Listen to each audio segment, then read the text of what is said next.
abot ijel larang lare laler sisih wae. Ora sak lalere nggih sesisih.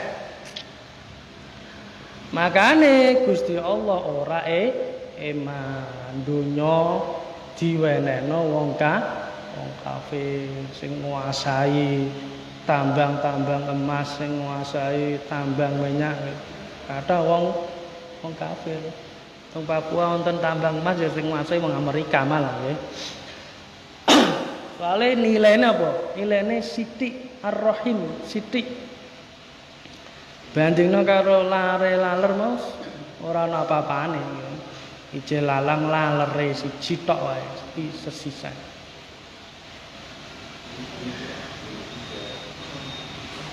Mulane Gusti Allah ora iman menehi kenikmatan niku mau kanggo wong kafir, wong barang donya bloro, empreh.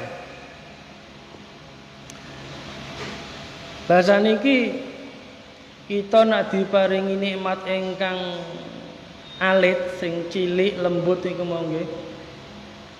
Sekira pripun dados nilai ingkang ageng.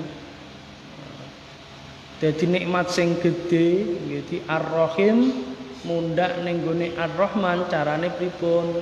Carane dinotno karo lakune Kanjeng Nabi. Donya jenengan gadah 100.000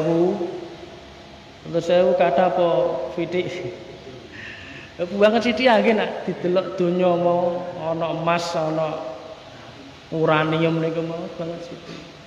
Tapi iso bernilai besar ning gone sisine Allah nak ditingkatno dadi Ar-Rahman. Carane dianotno karo Kanjeng Nabi. Pripun carane? 100.000 diweno wong anak yatim, dilebono ning gone kotak amal, dinggo ngutangi wong. Iku dadi Ar-Rahim sing cuwilik dadi ageng. Kita diparingi nikmat tenaga. Tenaga menungso kan alit nggih.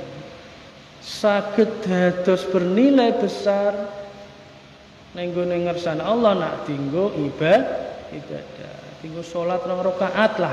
Mungkin pahalane ning sisi Allah bakal entek sampai akhirat.